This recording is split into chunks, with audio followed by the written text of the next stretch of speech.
بسم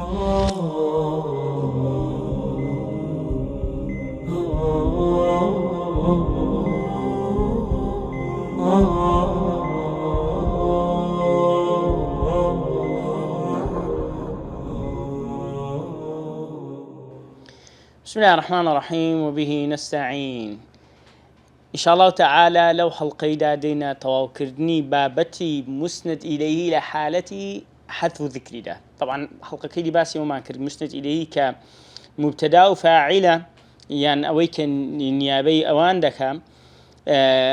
كي رجدبتو قلت من راش كردنو كتسندشتشي جوانة تيدا اگر تیدا ور بیو طبعا ما هیچ ور نبود نو تازه براستی تام پی بلم لم نمونه کان ور نبینوا بین باسی بکین ونیا زور بوردی جوانی کی لچند داکاتی بس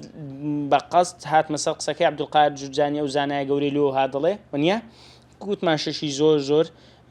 جوانن اقلي وربيو اما ذكر كدنكي وباس كدني استاك قدله ولا برب الشج لخواره ان واما ذكر المسند اليه فلامور منها يعني من كلبوسيا انك وين خنديه متنازميشي لويش ده باليت باس ما كده لبو طبيعيضه يعني بشكلي منها بشكلو أما باسكدني مسند إليه لبو هندكشتن منها لبو يعني هندشتي لوشتانا تيام أن ذكره هو الأصل ذكر كردنا كي باسكدن أصلا لبروي مسند إليه أصل والذكر بيان حذف به أصل والذكر بي إلا قشتك ببته كاري حذف كدني فإذا لم يوجد سبب يرجح الحذف فالأصل بقاء ما كان على ما كان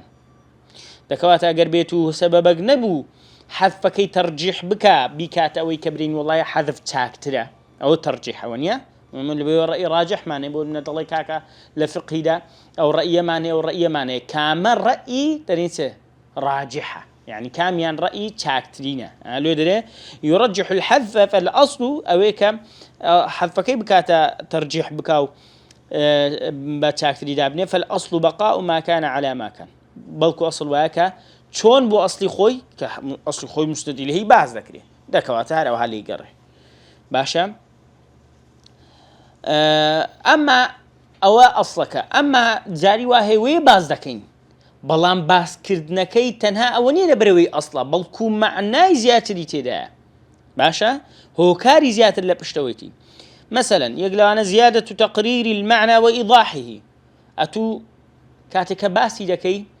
معناه يعني بابلين زيادة توضيحات لدي كنت مختصر كتوضيحاتك كبيوستا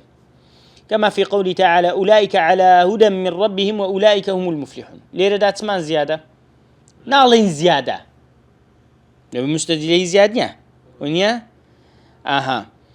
أصل المعنى أولئك المهتدون والمفلحون يعني وربزانا وآيات كذا فرمي أولئك على هدى من ربهم وأولئك هم المفلحون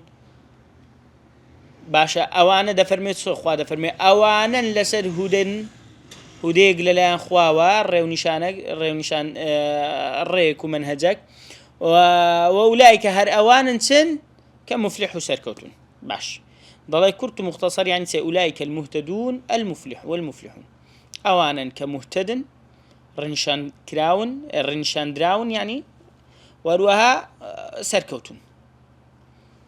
باشا أدي مامسا أو أولئك أوانك وهادريج بوتو أو لو ما دام أدي منا ما نقول كور بري باشترى لزماني عربي بابا ما أقل ما بستكبي لدريج بري كي دبيم جيب زيكين لو يعني خواد فنوتنشا أولئك على هدى من ربهم أوانا أولئك أوانا لسر هديك بس هداك شونا من ربهم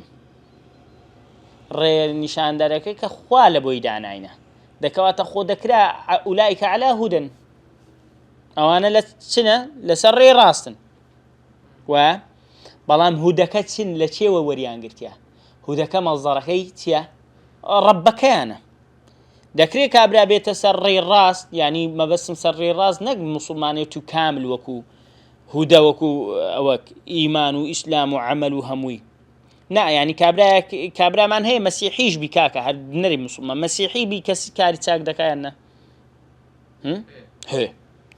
دكات أو هدايتي ورقتي لو جزء دا بابلين لو جزء يعني حتى سر راس باشا هدايتك هدى من ربهم لرب أو هدايته باشا دكات اللوي أو أخوات تبين دكاك أقدار بأولئك على هدى بلى أو أنا لسه هدى بلام هداك من ربهم نعمتك إلي نعمتك أن إخوة في بخشينه أوانه هنا توصره وأولئك هر أوانا هم المفلحون كسرفرازن باشا لو أولئك دوبار بوتهم يعني أسابة نمونك بابين لنوع عوامي خوما خلق دائما خلشي مسلمان وملتزم خلشي فقيرا يعني ماديا عموما عموما خلشي فقير عادة يعني وتا يعني دولمندين عادة باشا دكوات ليس كأنما أجر سابين أما أولئك كل يهلجرين أو أولئك على هدى من ربهم بلى وأنا أخوة نعمته إلى قلت كدينة كإيمان يعني هي باشا بلام ولا أولئك اللي دربنا المفلحين اللي دربنا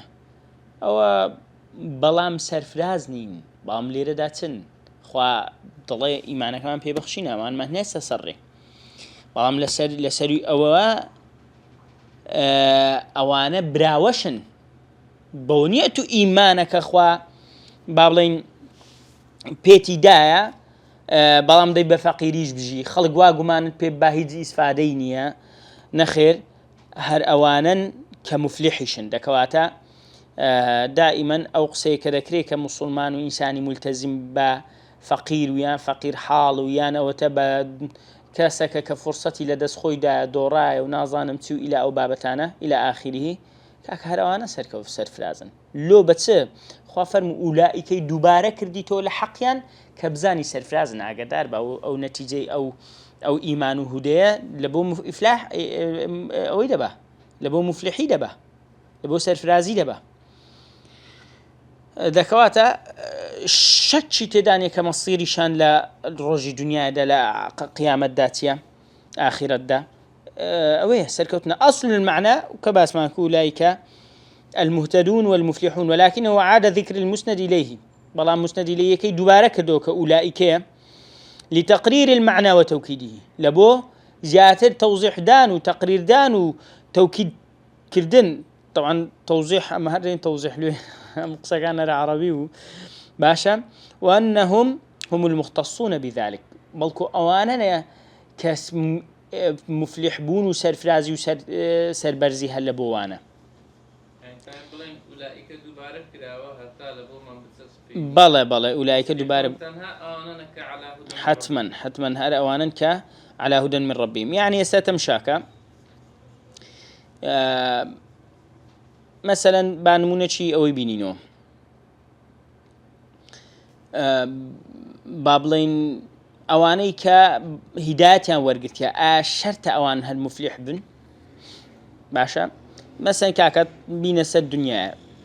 فريقك مان هي طوباني لاعبي تاشي هي بوني لاعبي تاك بون فريقك كاكا كريستيانو تدا ميسي تدا يعني اشتغونيا أو لاعبة تاك أنا كخلق دا الناسي باشا بوني أو لاعبة شرط لبو سركوتني أو فريقي مرجع نخل بين ببين مدرب دكواتا بوني لاعبة تاك لو أويدا كاكتو مدربة تاك الدوي ليانا تاك الدوي دعم الدوي فلان دوي لاني نفسي لاعبة كان علاقان إلى آخره وأنا كم أو بابتانا حتى وكتبت وان سركوتني لبو أو فريقي بدز بيخي دكواتا بوني أو لاعبة تاك شد لبو سرفرازي كان سركوتنا كان دكواتا بوني تنها هداية كابرا شي تاك كابرا شي ركبك شرط سرفراز بي خواده فرمي ما دام هدايته كان لله وورقتي للرب يعني وورقتي ظلني أبا مفلح لو ده أولئك كي دوباره دكاتو يعني هدا كان للرب إلا مفلح لبوي كرديته مرت باشا زور تاكا بابين سر التلذذ بذكره طبعا ليرة ده تلذذ قوتمان دوباره يعني چه ورگرتن لذكر كردنو باس كردني وهذا في كل اسم يذكره المتكلم متلذذا به أو بترداده. نرى هذا أو ناوة كإنسان كدوباري دكات أو ناوة أول بولا زد ورقتنيتي أو مثلا كخاذا فرمته لكن هو الله ربي ولا أشرك بربي أحدا. بلام أواه هو الله ربي أو خواي منه هو الله أو الله كتير ربي منه پروردگاري منه ولا أشرك باشا ندكر أبري ولا بفرمي ولا أشرك به أحدا تكرينا أو إزمان عرب زين ذكريه ولا أشرك به أحدا باشا لو فرمي ولا أشرك بربي أحدا ليرد التلذذ أنه بلا تلذذ ليرد تكرارك فخري بيودكي كاتو شرك با ربي خم بياناكم ولا أشرك بربي أحدا ليرد كأنما تدر خودتا بيش صور فخر بخودكي لزد لو دبيني كاتو ناوكي بيني أما لقرآن دا لزيشي دا هاتيا لسورة جن كخواد فرميته خواد فرمي ولا أشرك به أحدا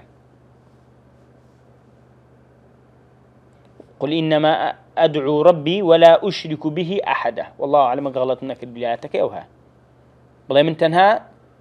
الدعاء لشيء كم بابلين يعني لشيء بارمه لا لخواي خم لبرورينم ولا أشرك به أحدا يشدش لبو بياناكم لو لير به لير دا لبروي لمقامي دعوة كباسي جن كان دكا ونيا لسورة جن لير دا مقامي دعوة شويني دعوة كردنا شويني فخر تلذذ كردنيا باشا هذا اللي يود بينو زياتري دبي يعني لبو تعظيم دكوات أما زيادة تقرير وإيضاح المعنى يكم ودوم ين تلذذ سيم ين تعظيمك لبو تعظيم كردن جورة كردن مثلا دري الله الخالق الله رازق الله هو المعبود الله الله الله أو الله الله كأوها بازكي لبوتيا لبو تعظيمه باشا يعني مثلا لتلذذكش شعر شي امرؤ القيس يككل شاعر جورة هر جورة كان أو بابرين جورتين شاعري سلمي جاهلية بيش إسلام ونين دي ناس نخلق زور يعني صاحبي معلقات 17 ويكم شاعرة كده لبيشوي هميانا باشا كرة باشا بوا امرؤ القيس كحديثة الشيخ كده فرمته امرؤ القيس صاحب لواء الشعراء إلى النار يعني هالقري آلاي شاعر كان كدسنا جهنمه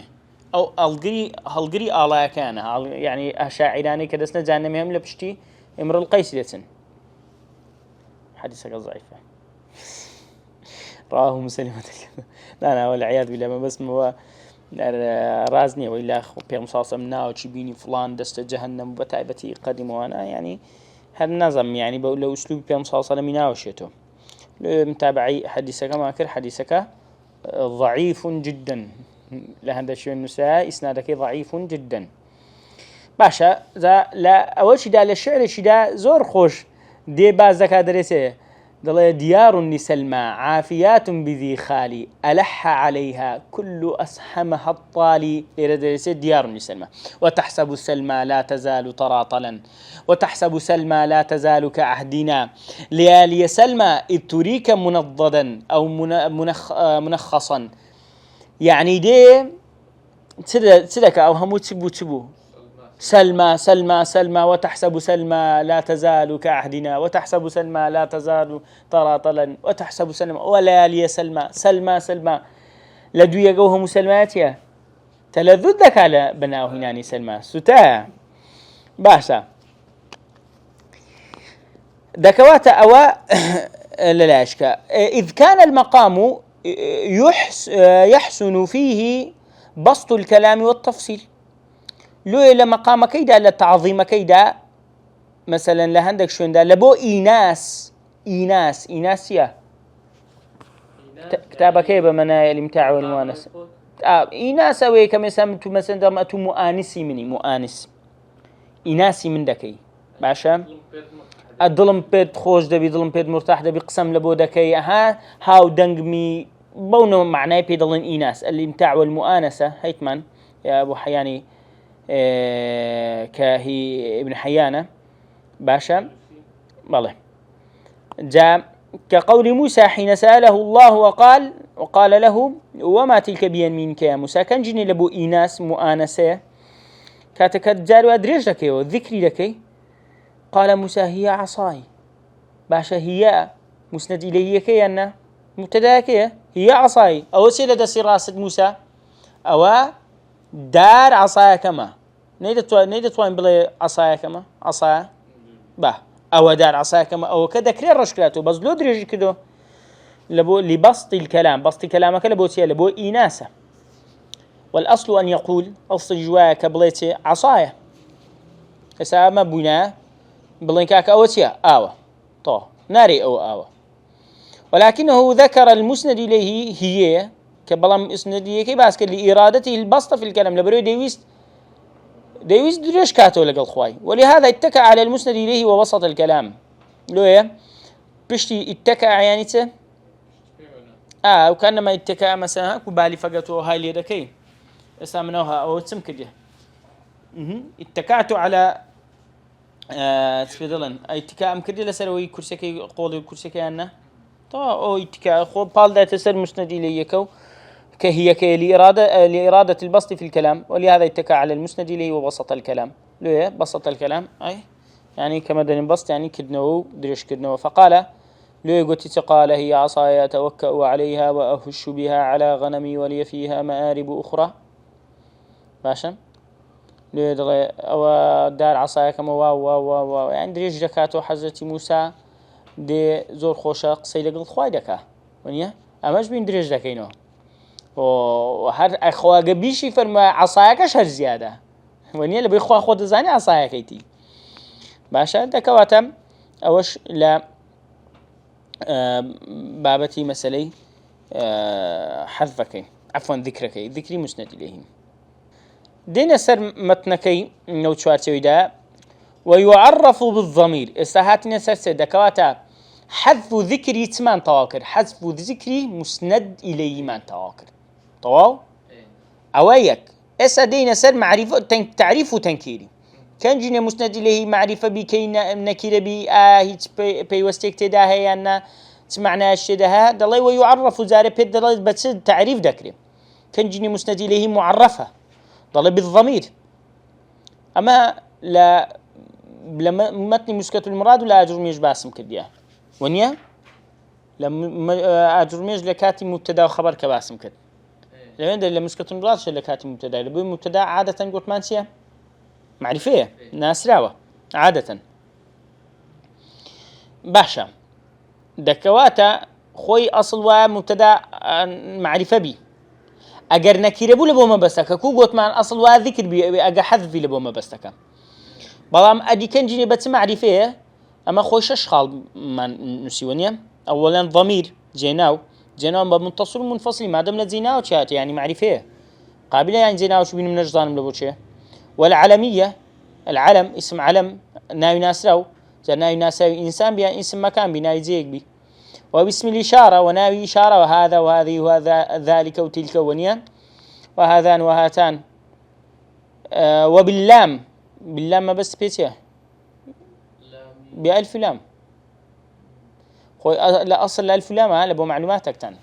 يعني يمكن طلعين ألف لام لبو معرفة مثلا دينم رجل ألف لام بيوكا الرجل يعني ألف لام بيوكا خوي أصل لألف لام كاميانا علامات معرفة كيه ديكاتا معرفة لامك يعني ألفك يعني هدوشان لامك باشا نودري واللام وباللام لبروي أقدار با أو همزة طبعا ألف نية مدرين ألف لام أو خوي همزة ولامة ألف لسرتاي وشيء وبو نوعي ألف لسرتاي وشيء هنا أصلا أو يهبي همزة باشا بس شو جزاين همزة باشا الكتاب دريت الكتاب يعني دري الكتاب دري الكتاب همزة أو همزة ولاما كما بيدرين ألف ولام كاميان أصلك علامات لبو معرفة لامك أم أدي همزة كلو هاتيا حتى نبت لامي أمر حتى نبت لام بسكون كودس بيدكري لما يقول ألف لام لامك سكونة ونيا كودا بلام بيتيا كم سكون بينا همزة شو يوصل لبيش دادني لبو خورزقار كردن لو لام لسكوني لامكي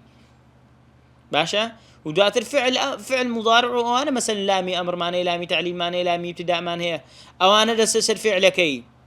اي باشا غير اسمي لامي بستسره حي بس ليش كمان ونيا لكواتا وباللام وبالاضافه وروها باضافه كدن يعني بمضاف مضاف اليه كاتك اسمك بالدا ديبر بال اسمك ديكا مضاف مضاف ليش ما بالتفاصيل شرح كديو اسانيشه يكشد ما لمعرفة دا جناب الدكتور عبد العزيز الحربي باسنا كديا تيا ششم خال لمعرفة دا لا اسم موصولي اسم موصول بقى ماشي لمعرفة ويقدم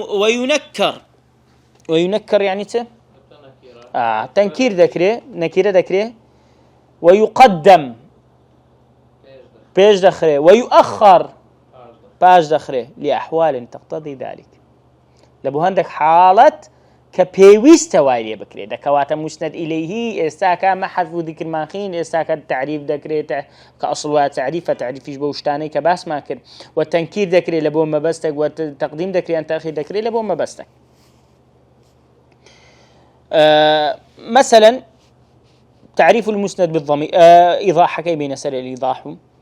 إذا ذكر المسند إليه فإما أن يكون معرفا بالضمير أو غيره ذكري كاتك هذا الله مسند إليه بعض ذكري يان أوتا معرفة بضمير بجيناو يان بغير جيناو دبروي كم ذا بالضمير هنا نسيتي ويعرف بالضمير لأن دفرمي معرفا بالضمير أو غيره وتعريف المسند بالضمير تعريف كردون وناس عندي مسند إليه بضمير مسند بضمير تيا يكون لأن المقام للتكلم لبروي مقامك وكاتشونك تيا لبقصة كدنا نحو أنا طالب باشا كاتي مقصان دا كم دبي بيزك أبرم زياد معلم زياد أنا معلم ونيا أنا مدرس نقول ناو كيبين ملير ضمير كيدين أو الخطاب كاتقصي لك كابرا لكي ونيا كقصي لك قال لك أنت أخيتو كرة برامي ونيا ناي بيني خوشني بقدر أوي كتب ضمير بيني برم أحمد برامي يتبريتو برامي يعني غيبية باشا لغائبي نحو هو صديقي أو برادر ما فلان برادر ما هو بلان فلان ليرة دته كبيشتر باس كرا باشا درم أحمد أو زور برادر ما أو ليرة ده بأو هنا ويعرف بالعلمية العلم اسم العلم باشا زال وتعبأته مسند إليه كي تسديني باسم علم ليعرفه السامع له حتى وكو سامع جوجر بيناستوا نحو الله المعبود أو الله معبود الله يا برستراوا كالله الله المعبود الله برستراو باشا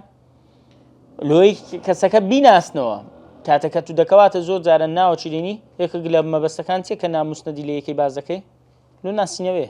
لو ناس عندنيتي دوم يعني لو تعظيم جورا كدن وكل ساعاتك مده ناوي كسكي بعالمي ديني لو تعظيم كدني كخواله حقي پیغمبر من دفرميته محمد رسول الله لو نفرمو هو رسول الله نبيكم رسول الله ها لو فرمي محمد رسول الله محمد ندراي خويا نيردتيا لبو تعظيمه باشا لو يناوي هنا ذكري بهمان شيء وورا لا ضميري دا لقرآن دا هي مشرك كان لباري پیغمبر صلی الله علیه و سلم فرمت أهذا الذي بعث الله رسوله أهذا الذي بعث الله رسوله ليس إشارة إلى سندم لبوتيا ليردا كاد هذا الذي بعث الله رسوله لو بي اسم على منينا لبو إهانة باشا تخواوزا أو بخوا كرديتي پیغمبر باشا وإهانة كردن باسم علمي الجاهل حضر زاهلك هات بلام ليرة ما بس بيتشي دبيناوك بيها يا نوتا بألفلام جاهلك هات لبو تشي لبو إهانة بيكرنيتي والتعريف باسم الإشارة تعريف كردن باسم إشارة كالتازة قوتمان هذا الذي بعث الله رسوله لأغراض منها لبو هند غرض بها ما الشيوة باسم إشارة دي تعظيمه بالبعد أو آتا شي زوجور جوانا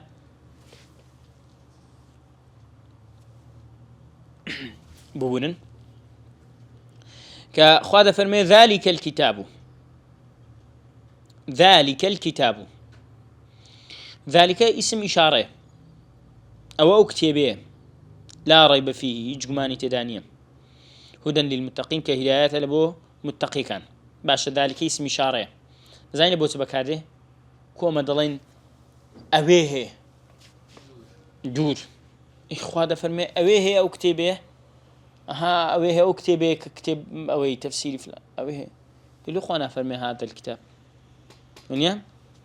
لو بنزيكت ذا الكتاب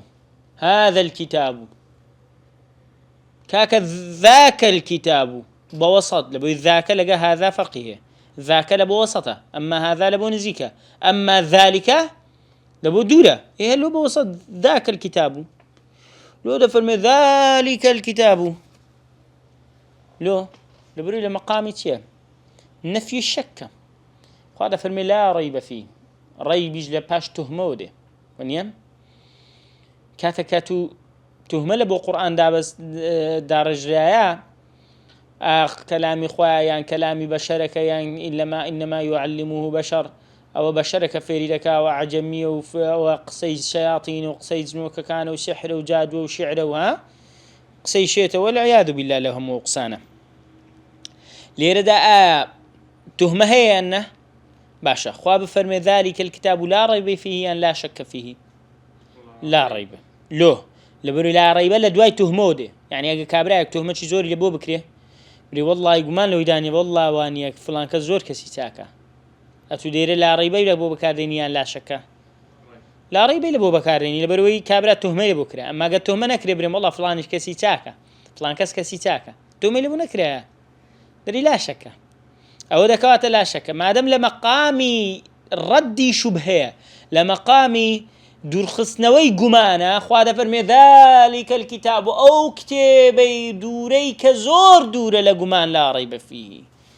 هيج جماني تيدانيا ذكوات هندي بين قرآن وشك وريب وأنا دور خستوا كبهش شيوك جمان لداك بابي خود بكي جمان لو نكي كقرآن للاي غيري خواي اسمان و زوي دابزيه اگر گومان لداكو بابي خود كي كداكو بابتن ينا گومان نابي لو كتابي بكي دكواتا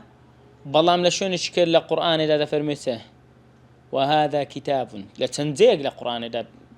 نبي مكذا فرميته وهذا كتاب أنزلناه مصدقا وهذا كتاب أنزلناه مباركا أو مبارك ونيا لولي اللي بندد فرمي وهذا كتاب لوني فرمي ذلك كتاب ها مقامي جمانية بلكو مقامي إيش بيكردنا بقرآن لو قرآن اللي نزيد كاتا وهذا كتاب أهو أو كتابية باشا بين مخواري ما أكيد لازم ديني هذا كتاب أو كتابية بيقرأ أنزلناه دائما بعضان دي مباركة باشا دكواتا عزيزم لو مقامك فرق دكا لو تعريفكي باسم إشاري دور هنا نزيش هنا ليرة تعظيمي كردية ببعد ذلك الكتاب تعظيمي كردية ببعد ونيا باسم إشاري بعد بلام وهذا كتاب تعظيمي كردية بته ها بقرب نسيت كرتوها يعني سبحان الله هذا كتاب يعني بزانا بجيك لو من ورد بينو يستا بلى مسند إليه كي ذكر كرديا باس كرديا وبلى بمعرفة كرديا بنكيره بمعرفة كرديا لبرتة لبرديارك بيوسم معرفة بيونيا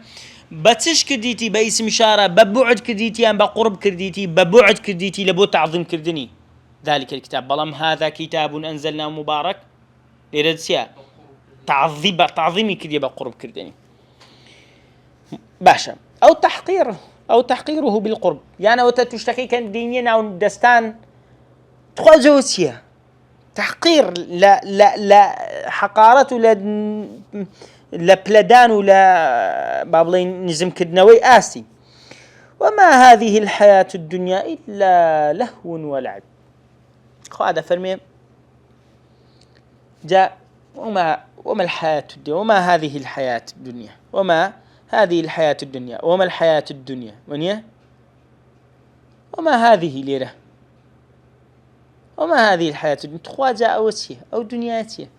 أم بدهم تخوا أوتيه يعني بينا بإرساوت أو دنياي كوالا بردست هذا ذلك بكارنايني تلك بكارنايني خوا هذا فرمته وما هذه أو دنياي والا ناوينا لبردسته سيه هي دنيا مثلا باشا دكوات وما هذه الحياة الدنيا إلا لهو ولعب إلا لهوة خو خاف عندنا لعيبة جميع أو بيان حاله بالقرب يعني بيان كردون حالتك بقرب ولا بننزل شيء ترجمة عادي خوتان فتقول هذا أو البعد فتقول ذلك يعني دليه بيان كردني حالتك بنزيشي فتقول هذا أو البعد فتقول ذلك أو هر بابلين خالقني بلين لخالق كان بلا مرون ده كدليه أجر نزيج بو هذا بكارني قدور بقرب دور بو ذلك بكارين أما تعريفه بألف واللام هاتي تعريف كدني تبقى ألف لام لبيان العهد ليه ده دين كوتاي أو حلقة من كبداخو تعريف من طوانا كرت حزما كرت وايبين إن شاء الله تعالى لا حلقي دا تودتان بينينو السلام عليكم ورحمة الله